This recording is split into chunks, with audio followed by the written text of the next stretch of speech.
Alright guys, welcome to AdamMcKola TV. I'm Adam. This is Jemel.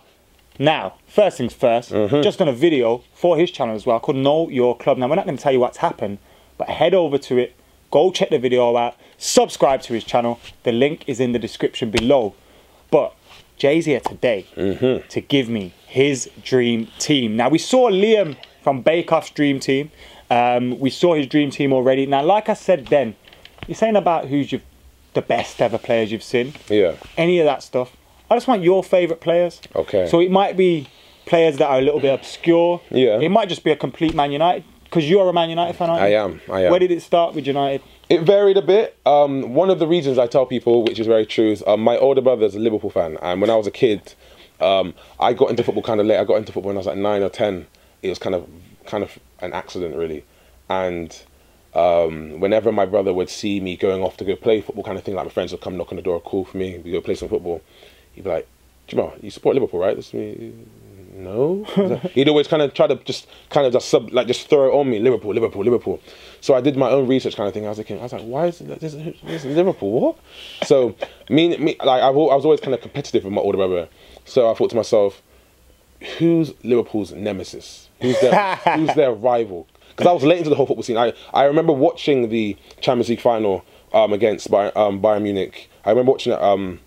So I always had glimpses of you know, my dad would always grow up talking about Leeds and their glory days, and I always saw glimpses of Man United and a few other teams as well.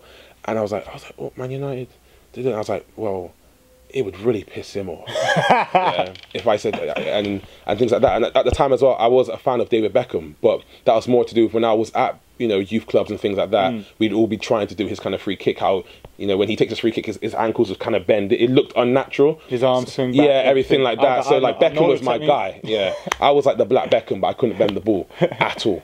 So one of the stories behind it is the rivalry with my older brother. So that's one of the reasons why I do support Man United. Thank God your brother didn't support Liverpool. Because you would have done... No, sorry. Thank God your brother didn't support United. Because you would have done some research. Yeah. Because I was so young at the time, and he was always... Every moment he had to kind of throw Liverpool on me, he was like, yeah, that's my brother. He supports Liverpool as well, don't you, Jemel? And I'd be like, no, I don't. I don't. I knew some of the players and stuff. I was like, I don't like, you know? So it was one of those kind of situations. So yeah, that's one of the stories behind it. But there's another one with my dad as well, because it goes on for ages and ages. But that's the best ones. It really annoys my brother when I tell him. I love to hear that. That's a nice little rivalry there. You must have had some rivalries over the years. Yeah, man. But we're here to do your team.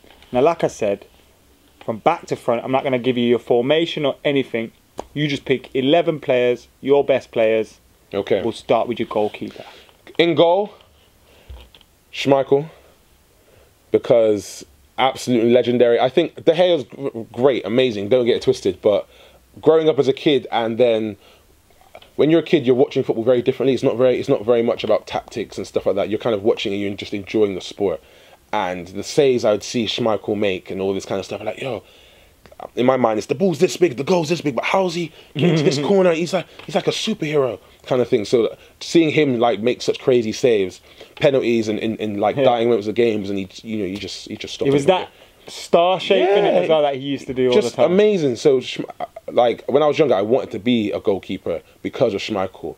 But then obviously, man, I had a few games and realised this ain't the life for me, you know. So, but yeah, applaud Schmeichel. You know that '94 team, like, because that's that Schmeichel team. Do you remember like looking at Ince and Hughes and that and thinking, "Wow, these are some big." Yeah. You wouldn't want to fight that team in it. Yeah. And we're kind of getting back to that now, where we've got a big. Mourinho team. Loves this. Yeah, he loves very, you know, statured big players kind of thing. I remember when I saw Schmeichel, I think like a year ago, and I walked past, and I was thinking, "Yo, you're a big guy." And this is after you've retired. Yeah, so imagine when you're playing and you're in shape. Like, did he not play in the last hashtag game? He played the Wembley Cup last year. Oh, yeah, so you just missed out. Yeah, but it was just great seeing him there. So that I remember when I saw Clive there as well. I was thinking, you're a big guy as well. Like a lot of these guys are built guys, big guys. Okay, so defense. I'm gonna go with back four. Is that back four? It's gonna be a back four, but I'm gonna go in the centres. It's easy job. Call me cliche, but I'm gonna go for Rio and Vidic.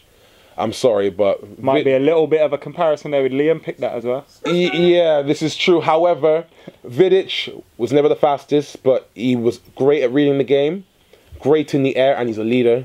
Rio Ferdinand kind of gave him the balance because he had the pace, and he was more of the forward-thinking player, whereas he could play a bit, give him the ball at his feet. Rio could do a little bit, you know. He's not going to take on 3 or 4 players, but, you know, I think he was better on the ball than Vidic was. So, and they're both very vocal, but it was just a nice balance. There was a nice yin and yang there with Vidic and Rio. On my right-hand side, actually, let's go start on the left. Left-hand side, now this is stuck between like Roberto Carlos or Marcelo or Cafu. That's all Brazilian here, or even Lam. But then Lam floats everywhere.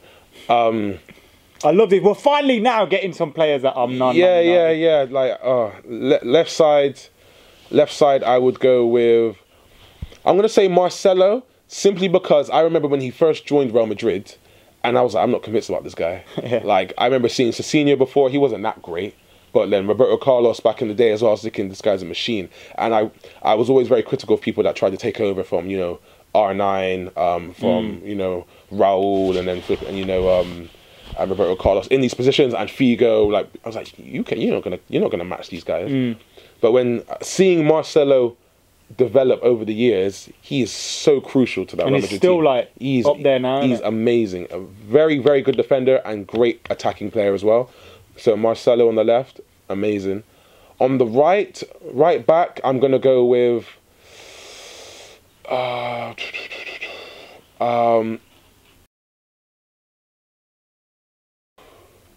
in his prime, Dani Alves.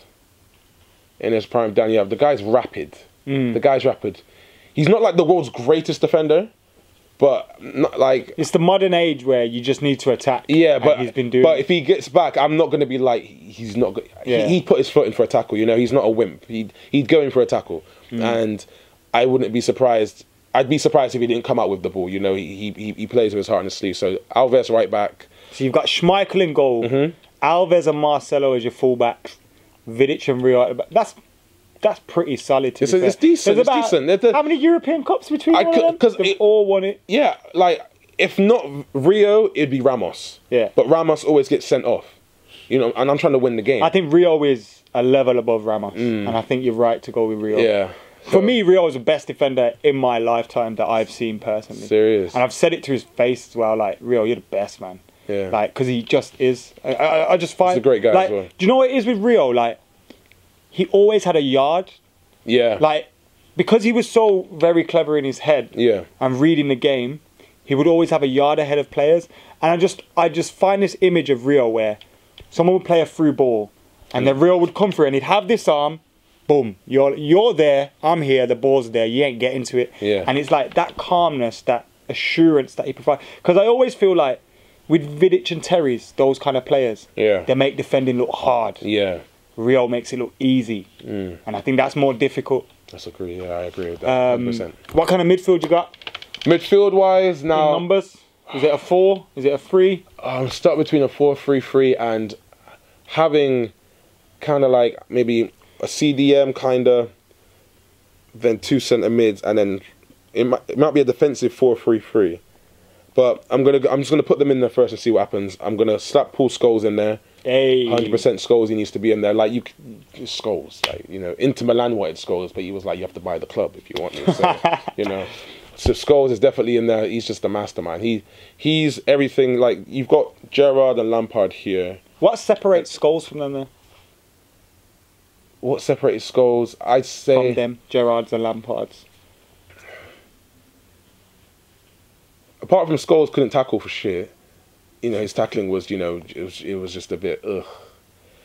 Scholes completely took control of the game.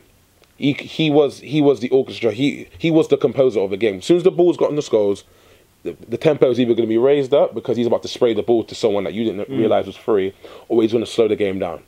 And he's going to keep the ball. So a link-up play, the ball's gone over there, it's gone over there, but who's it gone through before it got there? Scholes. You know, he was a great link-up player, great vision, and he could ping a ball anywhere. Beckham has the talent, but Scholes as well, mate. And I think he set a really nice balance between the midfield, the back line, and the forwards. Kind of when you see United without Pogba now. Yeah. He's the axis. He's the axis in the middle. So you've got the defence, you've got the up front, and then you've got the midfield. But then you need that one player that's like, guys, I've got this. Give me the ball, and we'll flow in it. we're kind of missing that now with Pogba right now, because he get the ball and he kind of just... He's the one I'm that would composed. do that, yeah. Look at me, I'm relaxed. Everyone else relaxed. Yeah. You know, but Scholes was that. Next to Scholes, I'm going to go with... I'm gonna start wide left. Ronaldinho. Ronaldinho's in there. I don't need to say anything about Ronaldinho. Yeah, you don't. That's self-explanatory. As a United fan, is that the transfer that you wish happened? I wish it happened, but then I'm glad it didn't, because those glory times he had at Barcelona as well, and I still I don't know. I feel like we would have missed out on Ronaldo maybe if we did, kind of thing. We would have, but then Ronaldo would have probably gone to Arsenal, would have been a flop. So he would have got he would have won an FA Cup. And then we would have to buy him later on, and he would have been rubbish, because Arsenal don't develop people very well. I'm just saying. Anyway, so just saying. So Ronaldinho on the left side. On the right side, I'm gonna go with David Beckham. Just because it's the right foot, mate. Is this in your midfield, central midfield? No. I've just gone. I've gone wide. I've gone wide going all over. Because I'm just trying to think of who's going to complement Scholes. That's sick. So Beckham, Ronaldinho, Scholes. Because Dino great with free kicks. Scholes, lay it off to him and he'll strike it. But Beckham, mate, like as soon as he lays it up and you see, he looks at the goal, you're like, bro, the keeper's kind of like, oh, you know what I mean? So, in the midfield with Scholes, I'm gonna go with. No, I'm gonna come back to that. And leave that for a second. Up top, I'm going to go with. Are you going with two up top? Yeah. So you're playing a diamond in midfield. Yeah. Scholes at the point of that diamond. Ronaldinho and Beckham. We'll save your last one. Yeah. We're going on two strikers. We're gonna go with R9. Okay, because you can't beat the original Ronaldo. Is he the greatest? Yes. Striker. Yes. When you look at him, the size he was. And the speed he was moving at, like physics, that don't make sense. That's like when you make a player on a game, and you're like, bro, in real life that wouldn't happen. He's that guy. It's like pro clubs. Yeah, real talk. It's like that don't work. So R9, and beside R9, we're gonna have. Can I put him up front now? Can I put anyone up front I want? Sure, team. Can I put R9 and CR7 up front? Ronaldo squared up top. Yeah. So Ronaldo up top. Imagine, so you've got one Ronaldo who is just a god, and then you've got another one who's a complete workhorse, but is also a god. But they bring such different kind of dimensions of play, kind of completely thing. Different, ball games. CR7 could drop back a bit, let R9 do a bit more up front, and you've still got a madness. And depending which Ronaldo you've picked, if it's the United Ronaldo, he can go out wide. Exactly. If it's the Real Madrid Ronaldo, he's up top killing it. Exactly. You've got one spot left in your team. In midfield with Scholes, I'm gonna need someone with a bit of flair, physicality, and young as well. Like I'm gonna keep it modern. I'm gonna go with Pogba with Scholes. Because Scholes will sit back a bit, but then they could rotate. Because then they could kind of move. Because he's got the physicality, he's got the techers as well, but there's a presence about him as well. Pogba in the team. I love that. Yeah. I love that you're not the only one to have picked Pogba, and I love that Pogba, who's a current player, is getting in there. He still has a lot to show. Because he has that. Because nostalgia's a big thing, isn't it? Yeah. And like when we think of Beckham and that nostalgia probably gives us a little bit of a better feeling than it really was. Yeah. We haven't got that with Pogba yet we still. Yeah, I just rate him very highly. He's just a great player, man. Do you remember him coming through and thinking this boy is going to be amazing? When he came, no, but I remember looking at Pogba before, and I was thinking, I don't know, like there's something about him, but I'm not really seeing much. Okay. Like honestly, he looked good, but I thought, I don't know, maybe just another squad player kind of thing. But then I kept an eye on him when I went to Juve, and I was like, oh wow, this guy. You're just watching it, just the basic play, not the screamers of the goals, just how he's playing. Kind of thing. I was thinking he looks like a decent midfielder, and he's got size, and he's a big guy, but he knows how to use his body when he's on the ball, shield the ball, protect it. He's a big guy, but he loves doing that thing where he just pushes man out of the way. Yeah, he's got the step overs on. I'm thinking you're a big guy, but you know how to you can play football. So I respect his hustle as a football player. So Paul Pogba in the team. Jemel, that is a great team. So from back to front, we got Schmeichel, Marcelo. Carlos, was it? No, we've got Marcelo, we've got Alves on the right.